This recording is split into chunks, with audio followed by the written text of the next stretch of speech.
They once said a daughter brought no return on investment, and abandoned me at the county office when I was 8. Years later, a lawyer read out a will that carried my name, and a house key. I didn't spend on revenge. I built something stronger with it. And when my parents arrived expecting a payday, I placed a very different kind of bill in their hands. My name is Colleen, and at 8 years old I learned how silence gets used when adults want cruelty to sound polite. My mother, Linda, held my hand in the family services lobby the way someone holds a bag they're about to put down. My father, Mark, studied the floor tiles and spoke the words that still echo if a room grows too quiet. We wanted a boy. We'll try again. She'll be better off this way. The social worker who stepped between us was Emily Carr, gentle, firm, and the kind of presence that cools the air without raising her voice. She led us into a smaller office, poured water because pouring water is the first defense when truth burns too hot, and asked my parents to repeat themselves. Linda said I was hard to handle, that I ignored expectations, that their business was failing and raising a girl is. She stopped. Emily finished it for her. Costly, pointless, replaceable. Mark winced and said softly, "We don't mean harm. We want what's best for everyone." He looked at me like I was a receipt he couldn't place. I remember Emily kneeling so we were face to face. "Colleen, do you have a favorite color?" she asked. "Green," I answered because I had a green hair tie on my wrist and emerald felt like the opposite of gray carpet. "Then we'll get you a green notebook," she said, "so your words don't have to stay stuck in your throat." They left Emily with a signed paper and a mint I never ate sitting at the edge of her desk. I watched my parents walk away through the frosted glass. Not because I wanted to follow but because I wanted to memorize the outline of leaving. That shape returned later. At lunch tables where I sat alone, at parties I wasn't asked to join, at birthdays where the frosting tasted like regret. But that day something else arrived too. A foster mother named Grace Whitman pulled up in a station wagon that smelled of citrus and laundry soap. Her husband, Michael, had hands like anchors, large enough to steady anything. They didn't promise forever. They promised dinner at 6, homework at the kitchen table, and a nightlight that could stay on until I fell asleep without fear. The very next day, Grace drove me to a thrift store and said, "Pick one thing that's yours." I chose a green cardigan missing a button. That night, she sewed one on not to fix the sweater, but to prove that imperfection still deserves keeping. Emily visited me every week. She taught me the language adults take seriously: record, document, consent. She showed me how to put dates on feelings so the court couldn't ignore them. By 4th grade I won a spelling bee, because I could line up letters even when I couldn't line up my insides. By 6th, Grace and Michael made the adoption final. Michael shook my hand like I just signed a contract with the future, then hugged me so tight my ribs finally understood what home feels like. The last time I saw my birth parents before everything changed I was 13. They appeared at a school play without an invitation, telling the usher they were family. Linda remarked that I'd grown tall. Mark asked if I was still bookish, and the word felt like an insult scrubbed into me. Grace stepped forward, introduced herself as my mother, and the conversation ended there. I had to. I kept growing. I kept learning. I figured out Excel shortcuts and how baking soda cleans an oven better than guilt. After college I became an estate paralegal, the one who reads the fine print when love turns into legal paper. I thought I picked that career for the paycheck. Now I believe the career picked me, because wills are often the only letters people write in their truest voice.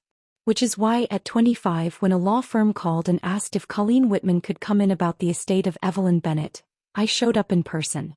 I didn't yet know Evelyn Bennett was my grandmother. I didn't know she had searched for me.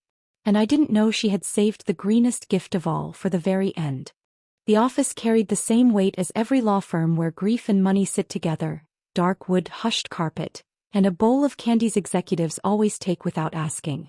Daniel Turner, the executor, rose as I entered. "Ms. Whitman," he greeted, "thank you for coming. Please take a seat."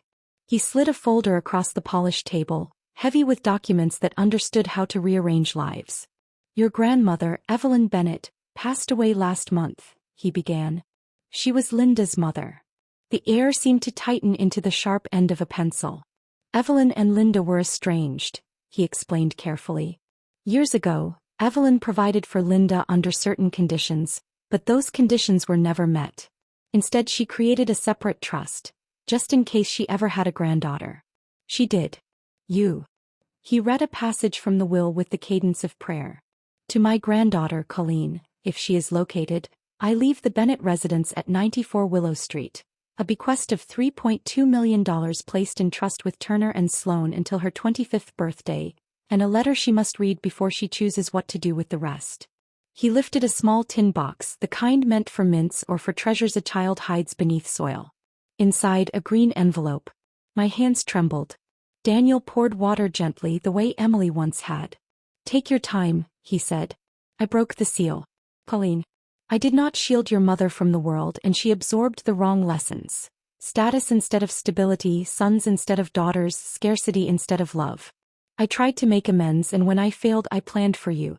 If these words reach you, it means I was too late to be the grandmother who bakes and babysits. Let me instead be the grandmother who speaks the truth. You are enough. Anyone who told you otherwise was selling a lie. If this money shrinks you, give it away. If it makes you braver, build something that survives us both. The house is yours if you wish it. If you don't, sell it and put your name on something green. Evelyn.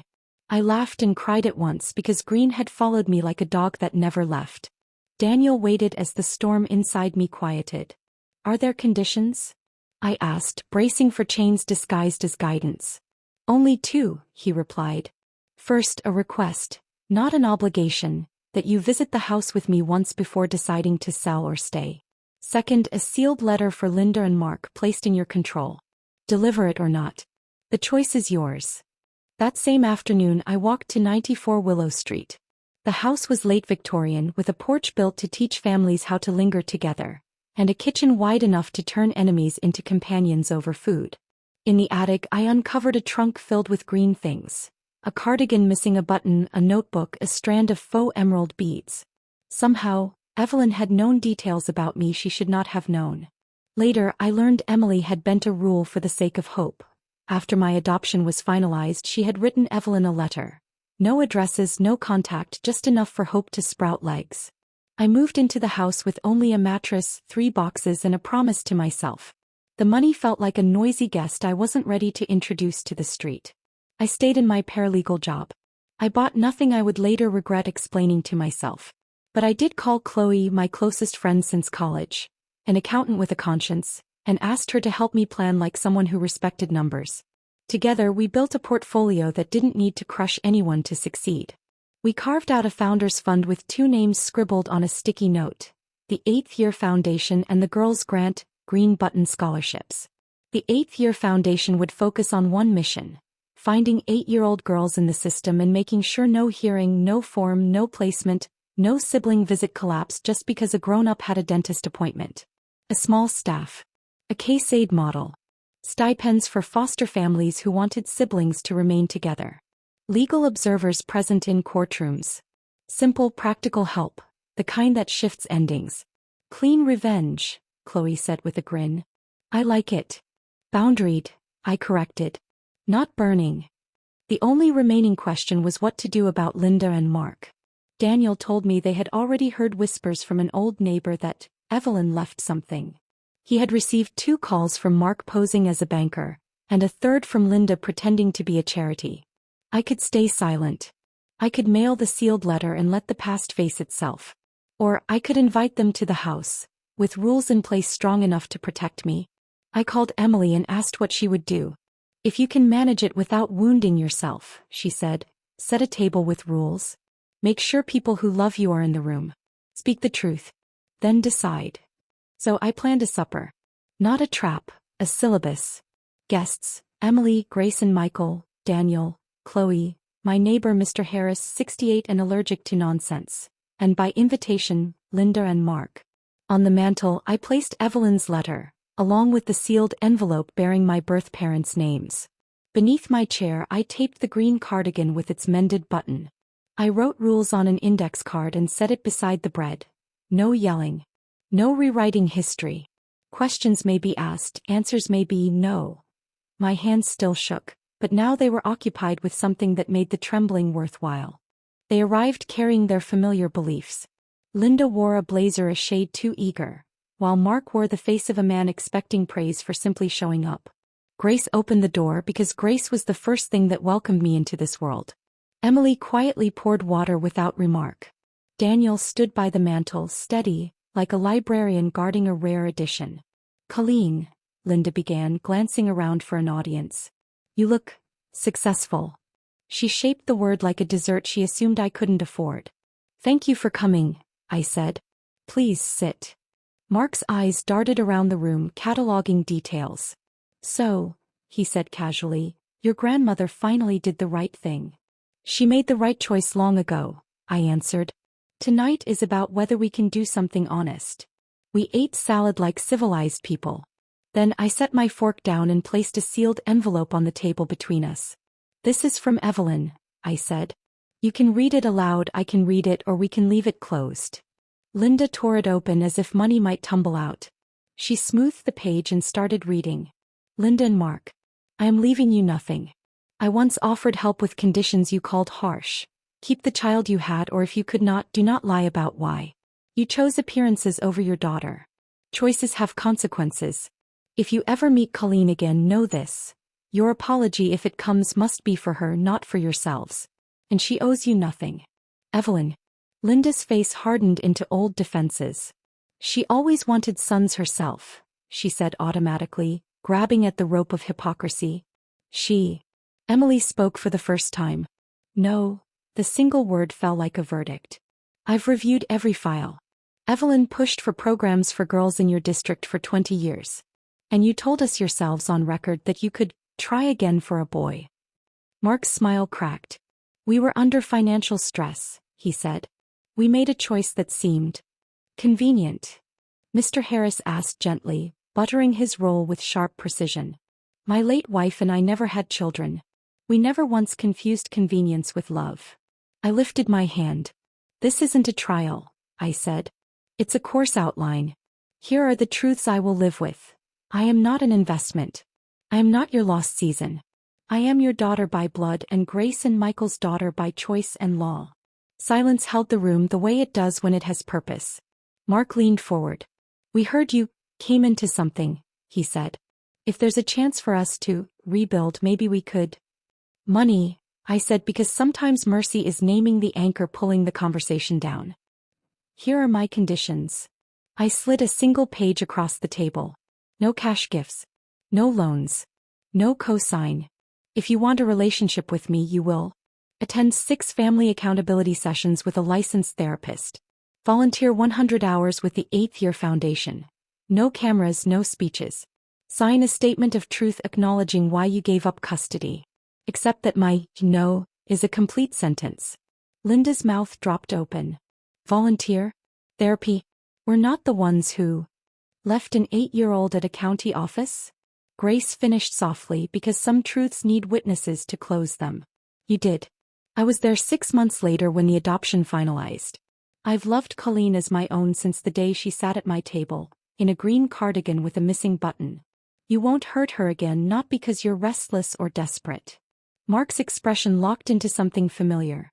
"If this is how you want to play it." "It isn't a game," Daniel said, calm and firm at once. "And there's nothing for you to win here. Not legally, not morally." Linda's eyes filled with tears that had waited years. "We were foolish," she whispered. "We were afraid. Our shop was failing. People said a boy carried the name." She turned toward me. "I told myself you'd have a better life without us. And you did. And that's the hardest truth to live with." "Then accept the terms," Emily said, her tone not unkind. "Do the work. Don't ask her to parent you through it." I rose and walked to the mantel. I picked up Evelyn's letter to me and read aloud its final line. "If this money makes you smaller, give it away. If it makes you braver, build." I looked at Linda and Mark. "I'm building. You can visit the site with a hard hat or watch from the curb.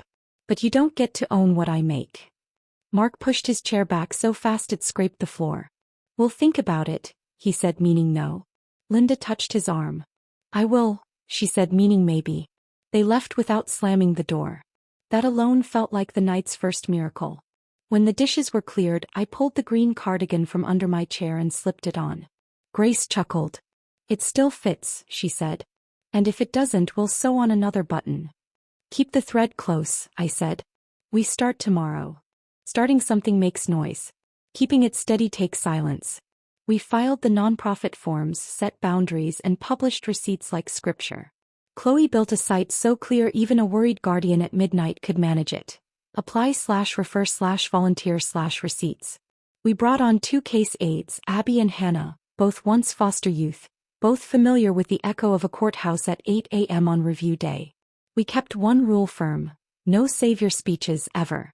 Our measurements weren't tears, they were siblings kept together, emergency calls answered in minutes, and a judge hearing a child's voice because someone tested the microphone. Daniel connected us to 2 foundations that believed in plain, reliable miracles. We didn't sell inspiration. We sold logistics. We cover bus passes and hotel rooms when reunification takes a week, I told one board. We pay for childcare while an aunt drives across the state. We make sure Saturday visits happen so a sister doesn't become just a memory. They sign checks not from pity but because the numbers spoke. At the launch luncheon, Emily told the crowd, 8 is the age when children begin keeping their own calendar of who stayed and who left. Our role is to make sure more people stay. Grace and Michael stood in the back, their hands clasped like anchors. Mr. Harris donated a van in memory of his wife. We named it the Green Button and the room groaned and smiled all at once. We opened with 12 families. We bought spiral notebooks, placed a green sticker on each. Write things down, Abby told parents waiting in lobbies. Paper remembers when fear erases memory. We paid for 3 pairs of glasses because school isn't fair if you can't see. We funded a sibling picnic with bargain kites, because laughter is the quickest way to measure attachment. 3 weeks later, Linda appeared at the office. No makeup, no blazer, holding a manila envelope to her chest. Abby looked at me, I nodded, she buzzed her in.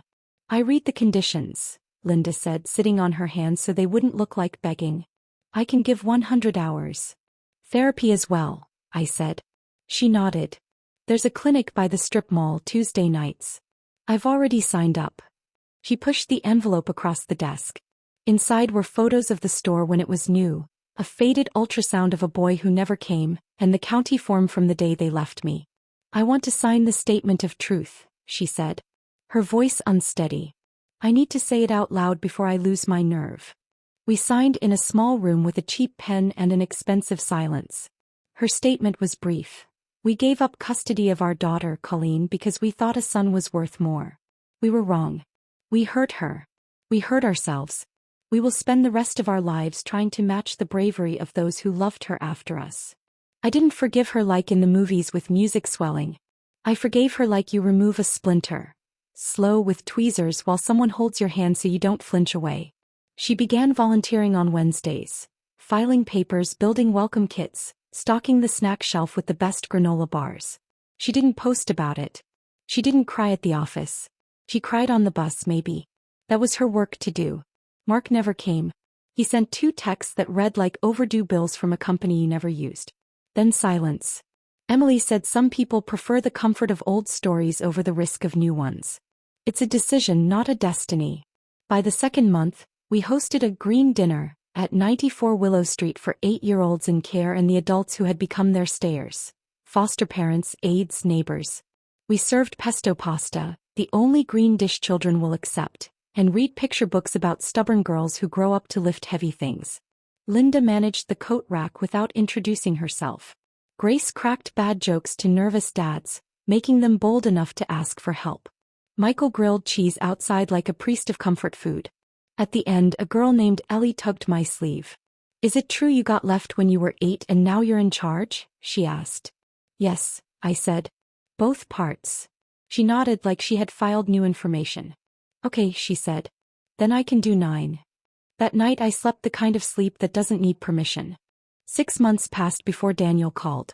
There's an amendment we need to read with everyone present, he said. Evelyn enjoyed surprises. Prepare yourself. We gathered in his conference room, me, Grace and Michael, Emily, Chloe, Mr. Harris, Linda, and to my surprise Mark, tie crooked, expression as if he'd finally faced a mirror that didn't flatter. Daniel began. Should my granddaughter accept the inheritance, I provide a secondary fund of $250,000, to be directed at her discretion, either to her biological parents if they maintain a year of genuine responsibility, or to any program that uplifts the lives of 8-year-old girls in state care. The trustee will accept her written account as the basis for release. This is not a trial. It is a chance. Every face turned to me. I drew in a breath and broke it into pieces so each part could carry its weight. Here is my report, I said, sliding a folder forward. Linda has completed 6 months of counseling, signed a truthful statement, and recorded 136 hours of volunteer work. She hasn't asked me for money. She has only asked for the Tuesday ride when buses fail. I give it. Mark has not participated. He is here today and I respect that. But presence is not the same as responsibility. I faced him. Would you like to speak? He rose. We did something cruel, he admitted, voice faint but steady. I convinced myself it was practical. I dressed it up as tradition. I named it destiny. It was none of those. It was cowardice with arithmetic. I cannot undo it. I can only become different. He sat again. He did not meet my eyes, which was the most honest act he'd made in 2 decades. Daniel leaned forward. And your conclusion? I opened another folder. Inside, a proposal titled Green Button Apprenticeships, Stipends for Girls Aging Out Learning Trades, Agreements with Union Halls, Tool Grants, Emergency Rent Support. Fund this, I said. Every dollar. If after a year Linda remains steady and Mark shows the same quiet, they may apply for a separate microgrant to settle one debt tied to the day they abandoned me, the old shop's final tax bill. I won't wire money into guilt. I will invest in growth. Daniel smiled like a man who enjoys his work on Tuesdays.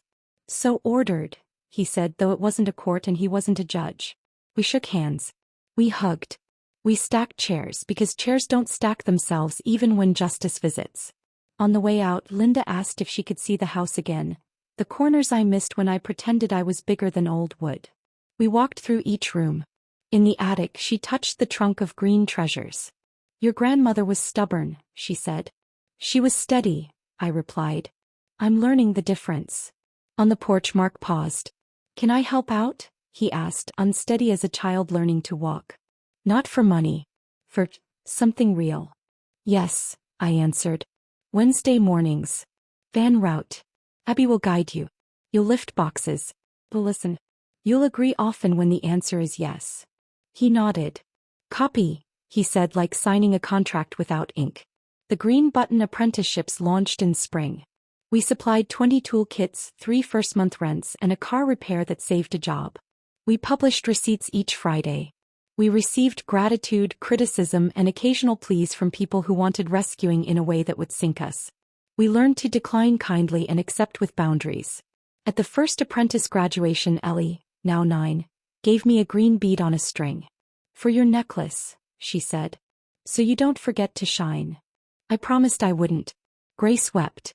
Michael faked an IH. Emily laughed like chimes. That night we hosted another dinner at 94 Willow. We served pesto again because traditions can be simple yet feel like treasure. Linda worked the kitchen. Mark drove the van. Abby and Hannah painted a banner. 8 is not the E&D. We ate, we told truths, we sent people off with leftovers and a calendar. If you hoped for a revenge scene where I slammed down both a door and a check, I'll have to disappoint. I didn't slam. I built a hinge swinging one way, locking the other. My parents can step through if they walk, not rush, and if they stop pretending gravity doesn't apply. Some days they do. Some days they don't. That's human. I keep my boundary as I keep my accounts balanced. As people left, Mr. Harris held the door, saying to each one, "You are not disposable." It sounded sentimental and necessary.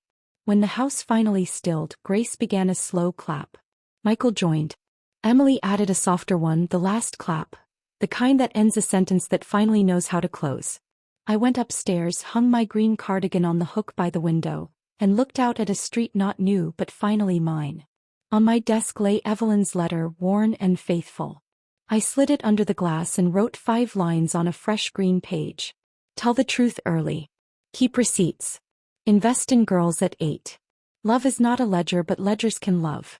Clap last. Then I turned off the light and lay down in a house that stayed.